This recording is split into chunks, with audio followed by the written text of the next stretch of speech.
vengo a exponer parte del proyecto de investigación que nosotros tenemos inscrito.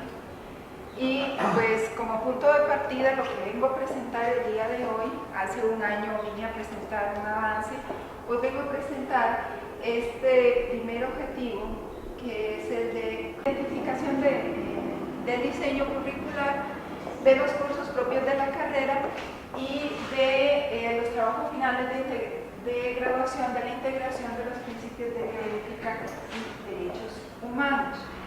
Lo que yo traigo es la parte de los cursos. Para eso quisiera presentarles, bueno, nosotros analizamos todos estos cursos, ¿verdad? Son 7 cursos que son en formas modulares, ¿verdad?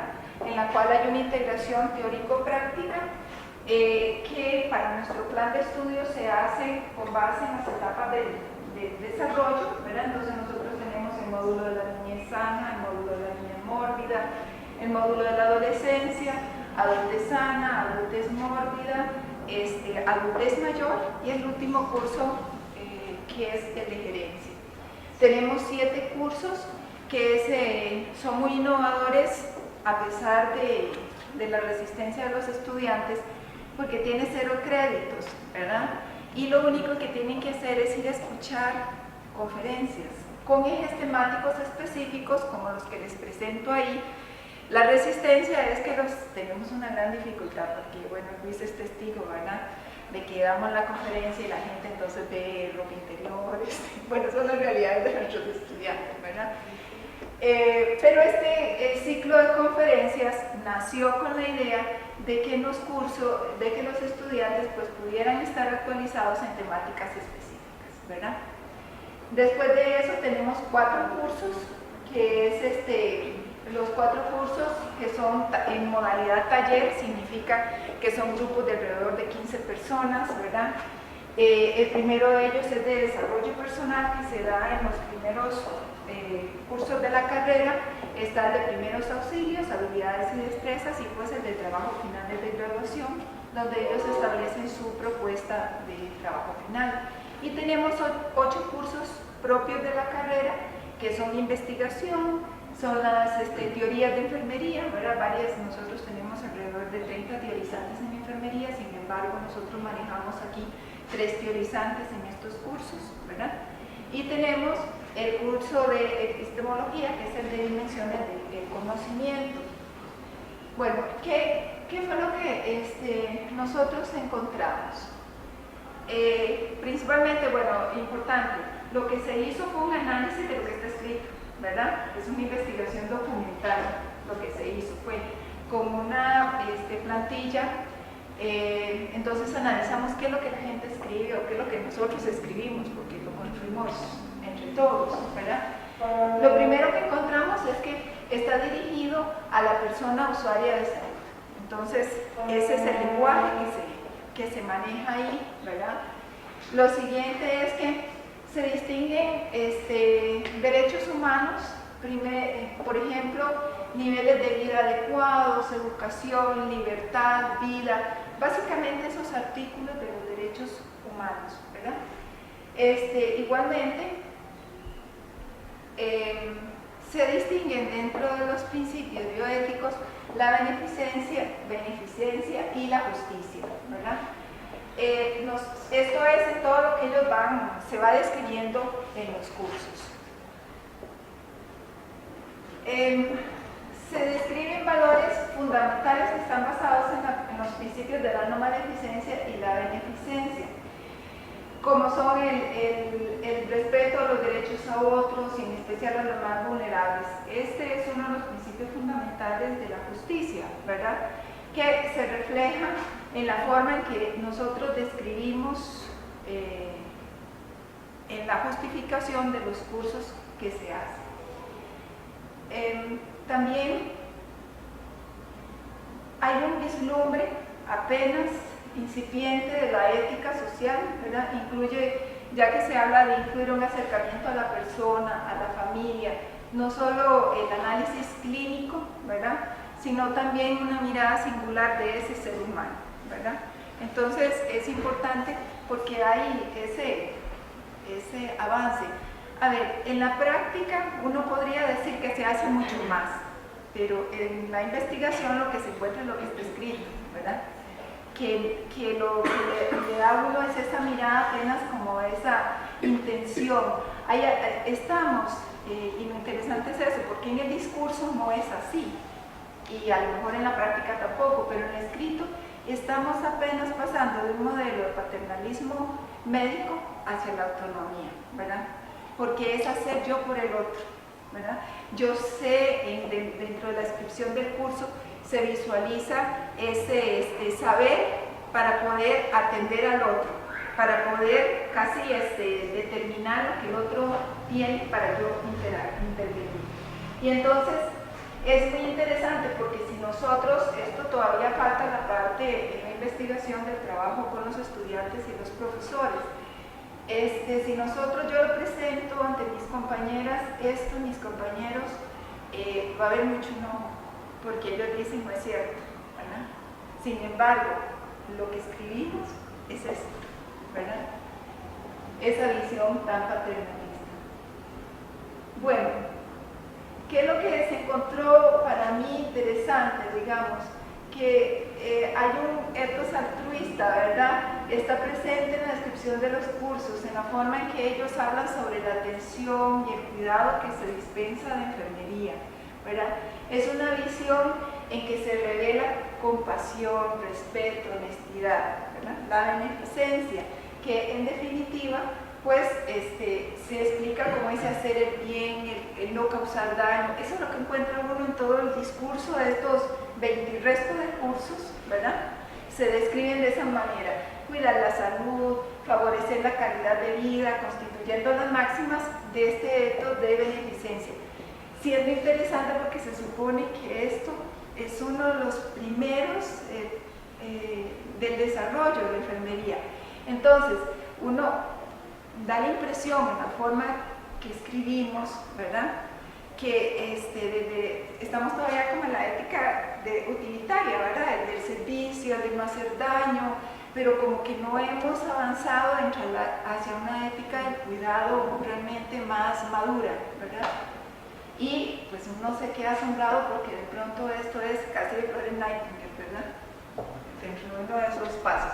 De nuevo digo, sí, esto hay que trabajarlo más en la forma escrita y en la forma de presentarlo, porque como nosotros lo escribimos y en la lectura que uno hace de esos documentos, ¿verdad?, que van a venir en el artículo ya analizado, es eso lo que se dice, ¿verdad? Es ese como el cuidado, el amar al otro, el darse aún más allá de cualquier expectativa que se tenga de un profesional en su labor. Asimismo, no se distingue, y esto es fundamental, no se distingue los espacios de discusión en la práctica de enfermería sobre la forma en que se enfrenta el alumnado a los derechos de la persona y hacia sus propios derechos, y las situaciones que generan discrepancia. Es decir, no hay nada tácito, explícito, en el documento que diga, por ejemplo, cuáles son los derechos de las personas, los derechos, por ejemplo, que ya están regulados a nivel internacional, los derechos de los pacientes, ¿verdad? Y qué pasa con los derechos del estudiante, ¿verdad? Y cómo muchas veces esos derechos generan discrepancia, ¿verdad? Por ejemplo, en la práctica clínica, yo estoy con un estudiante y la mamá me dice: yo no quiero, me van a hacer una curacióncita así chiquitita, ¿verdad? Y dice la mamá: yo no quiero que ese estudiante me toque a mi hijo, ¿verdad? El estudiante rompe en una gran frustración porque dice, qué señora más malagradecida, yo que se lo estoy haciendo con tanto cariño, pero en realidad hay un derecho de él a aprender, ¿verdad? Pero ese derecho está en discrepancia con el derecho de ella de decidir quién quiere que le brinde ese cuidado, ¿verdad? Cuando uno le pregunta a la señora por qué no quiere, la señora dice, mi hija, desde que nació, está en los hospitales. Me ha costado que haya salido desde niños y ahora está en el hospital de Cartago. Y me da temor que la impericia del estudiante me la lleve para atrás, ¿verdad? Me la devuelva. Pero el estudiante, lo interesante es la molestia del estudiante, ¿verdad? Porque el estudiante se siente frustrado. Él siente, primero desde este hacer por el otro, ¿verdad? El que yo sé mejor que nada qué necesita, ¿verdad? Y como esta señora dice no. Y entonces el estudiante, todo el enojo que hay en él, y de pronto la señora me dice, si se lo hace usted, yo dejo que la cure, ¿verdad? Entonces le digo, bueno, usted me permitiría que vea al estudiante. El estudiante viera las caras que hacía, chopas y de todo, ¿verdad? Pero luego uno lo retoma, ya sabes todo a lo que me refiero. No queda descrito este proceso que tiene que haber de reflexión de los derechos, de la bioética, en los espacios clínicos ni teóricos, de por qué sucedió lo que pasó, ¿verdad? El estudiante simplemente siente que él tiene el derecho, ¿verdad? Y entonces, por ejemplo, si le dice, ya usted pide permiso, no comprende por qué yo tengo que pedir permiso al paciente o a la persona para hacerle algo, sí es parte de lo que yo tengo que hacer. Entonces es un cambio en la visión de la persona como hacia la autonomía, un sujeto de derecho, ¿verdad? Bueno, ¿qué otra cosa hemos visto? Entonces que no hay una discusión teórica de los elementos de bioética, a pesar de que Luis participa con nosotros en los ejes temáticos de conferencias, pero en la conferencia es todo un grupo en el cual se presenta una temática y a veces la participación no es tan enriquecedora como lo es desde la práctica clínica, donde el docente se enfrenta con 1, 2, 3 estudiantes, menos ahora con las regulaciones que tiene la caja. Nosotros estamos a veces con 2 estudiantes por docente, ¿verdad? Porque no nos permite precisamente por los derechos del paciente a tener una presencia mayor. Sin embargo, la discusión de esos espacios no quedan claras. Queda claro que tiene que saber diagnósticos médicos, tiene que saber cuidados, pero esta parte no está explícita, y al no estar explícita ni como contenido, ni como una estrategia de abordaje, queda como a la libre, como mi deseo de o mi posición. Y tenemos en este momento profesores clínicos que tienen una visión no de integralidad, sino también desde un paradigma de la categorización, en donde la persona es un dolor de cabeza, una sonda nasogástrica, una pierna fracturada. Entonces, esa división, ¿verdad?, pérdida de la integralidad que habla Vidal, pues hace que esto quede como a la libre, ¿verdad? Que esto pues es parte de las recomendaciones que habrá que hacer. Es decir, que estas discusiones no solamente deben ser con la finalidad de que el alumno reconozca los principios que rigen, sino que logre identificar para mí conductas que son éticas y que no son éticas. El año pasado, Luis nos facilitó, nos ayudó a nosotros en un foro que hicimos de bioética. No, era sobre redes sociales en salud, ¿verdad? ¿Por qué lo hicimos? Porque los estudiantes en este momento están utilizando las redes sociales para muchas cosas y dentro de ellas escribir, por ejemplo. ¡Qué pereza! Esta chiquita huele tan feo, ¿verdad? Estoy harta, estoy deseando salir de aquí. Eso, aunque no haya una sanción acá, porque nuestra regulación universitaria no contempla todo este desarrollo tecnológico, ¿verdad?, y de las redes sociales, hay un componente ético ahí, importantísimo y fundamental. Y no estoy hablando solamente de nuestros estudiantes, yo creo que fue de conocimiento público lo que hizo pues este estudiante de medicina, ¿verdad?, que publicó, tomó fotos sin pedir permiso, una serie de cosas que nosotros estamos, la universidad como tal, estamos desarrollando y estamos en ciernes, ¿verdad? en que a veces tomamos fotografías de la gente sin tomar permiso, sin ver, pedir consentimiento y un montón de cosas porque nos atribuimos que lo podemos hacer, ¿verdad? Que es parte de nuestros derechos. Y por tanto, debe haber un cambio en la forma de hacer, salud en las personas. Es decir, tenemos que lograr un cambio en nuestro estudiantado para que tenga un acercamiento mucho más integral, ¿verdad? Mucho más humano, ¿verdad? Pero no se puede hacer si nosotros, y esa ha sido una discusión que Norandes cuando estuvo y con William hemos tenido, no es solamente, y a lo que la posición mía es que no es solamente de que haya un curso en que se dé eso, es que eso tiene que trascender, eso tiene que ser algo de la cotidianidad, tiene que ser de mi posición ante el mundo, de mi visión de enseñanza. Inclusive, como lo anoté, nosotros no se especifica, bueno, cuáles son los derechos o el estudiante como sujeto de derecho, ¿verdad? Sino que nosotros damos las regulaciones aquí, pero bueno, muchas veces, ¿qué siente el estudiante cuando se enfrenta a esa situación? ¿Cómo la vive? ¿Qué piensa él de eso?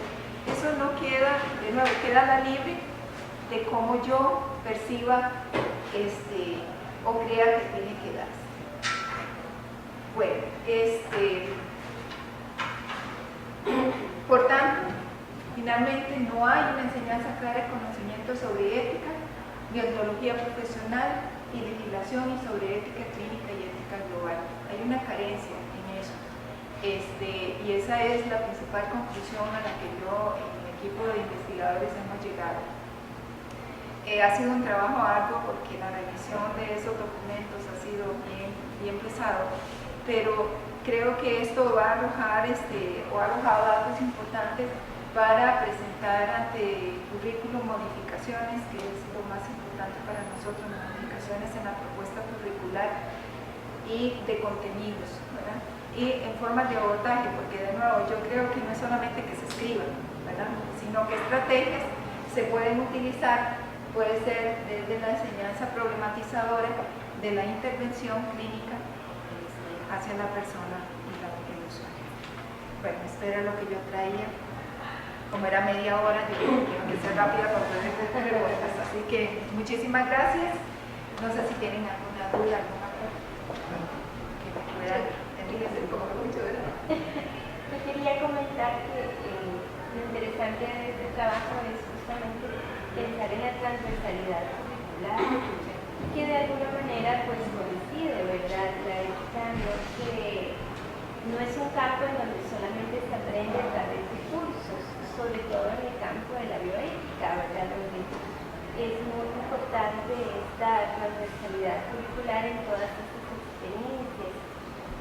Y sobre todo, te iba a preguntar en relación con el profesorado, porque nuestra experiencia es que el profesorado es el que mayor resistencia tiene a poder incorporar desde su práctica el análisis ético o la dimensión ética en su quehacer, para llevarla al proceso formativo de nuestros estudiantes. No sé cómo es la experiencia de ustedes. En el análisis teórico que se hizo como tal, el plan de estudio nuestro tiene tres ejes transversales, uno es gerencia, otro es género y derechos humanos y el otro es investigación. Se supone que este eje transversal, la transversalidad, cruzan e impregna cada uno de los cursos, incluyendo investigación, etc. Por tanto, es muy importante lo que vos apuntás, y importantísimo las estrategias que se utilizan. El plan de estudio ya tiene 10 años, ¿verdad? Y interesantemente, en la evaluación que hicimos ahora, nada de esto salió, nada. Porque yo creo que nadie piensa en esto, ¿ya? A pesar de que en lo cotidiano nosotros trabajamos constantemente con las personas, con las comunidades, ¿verdad? En realidad, la experiencia que se tiene es que eso se ve solamente en investigación. la gente piensa en bioética y automáticamente piensa en investigación. No piensa en bioética o en ética en otros aspectos, ¿verdad? Y de nuevo, yo siento que se deja desde la libre a lo que yo, digamos, mi posición tenga con respecto a eso, ¿verdad? Por ponerte un ejemplo, en la práctica clínica nosotros dentro de ese eje de investigación, los estudiantes tienen que elaborar investigación, porque una de las debilidades que se encontró es que las enfermeras simplemente no investigan. Eso es una realidad, ¿verdad? Bueno, y un montón de profesores aquí tampoco investigan, ¿verdad? Pero digamos en mi área. Entonces los estudiantes proponían investigaciones en los hospitales para cumplir con el cuestión académico. Entonces hacía observación de la administración de medicamentos en el servicio tal. O sea que la gente estaba siendo observada, estaba siendo evaluada cómo administraba medicamentos, qué errores cometía, y luego lo presentaban en un documento de investigación. Y ellos nunca supieron que eran partícipes de una investigación. Pero las profesoras, desde la inocencia, digo yo, ¿verdad? A ninguna tampoco les caía el, ¿verdad? ¿Sí? Para pensar en que era un proceso de investigación y que por tanto esos aspectos tenían que tomarse en cuenta y que no podía ser así, ¿verdad? Entonces, cuando se habla entonces de consentimiento informado es, pero ¿y por qué? No, es que ya nos van a decir que no, ya no van a querer que lo hagamos, ¿verdad? Y bueno, y tienen razón. De hecho, los hospitales ya no nos dejan hacer ese tipo de prácticas de investigación que se le llama, ¿verdad? Pero lo que quiero decirte es que más allá de la resistencia, lo que creo es que no hay una claridad en que estos aspectos bioéticos y de derechos humanos tienen que trascender a la práctica y al aprendizaje clínico, ¿verdad? Digamos, en las dinámicas del cuerpo docente, cuando se discuten estos temas, ahí ya tienen ustedes un diagnóstico claro, bueno, según lo ha expuesto usted, pero se discute propuestas precisas para resolver en parte este asunto, o no es interés, o hay resistencia, ¿cómo es la cosa ahí? Muy bien, le voy a contestar. Esta es la primera parte, porque este es uno de los objetivos. Nos faltan los trabajos finales de graduación y nos falta un segundo, que es la parte de socialización de los resultados y una propuesta de cómo, que tiene que nacer de este proyecto, una propuesta de cómo trabajar eso, ¿verdad? De nuevo, porque esto, aquí lo estoy presentando ya unos resultados preliminares, esto no se ha socializado aún en la escuela, ¿verdad? Entonces, de nuevo, le repito lo que le decía Jackie, lo que sucede es que la gente cuando usted le habla de bioética, piensa en investigación, inclusive el estudiante y el profesor piensan en el TFG, ¿verdad? En su trabajo final de graduación, que tiene que hacerlo, que tendrá que pedir permisos y que se tiene que pasar por el lado del hospital, qué sé yo, ¿verdad? Entonces, la propuesta tiene que ir dirigida hacia eso que usted está exponiendo. Una propuesta en la cual se trabaje esa concientización, si se pudiera llamar así, o esa reflexión a lo interno, de que también el proceso de aprendizaje está permeado por eso. De la forma en que yo me enfrento con el estudiante, ya ahí de por sí media eso. De la forma en que el estudiante se enfrenta a la persona usuaria, media eso.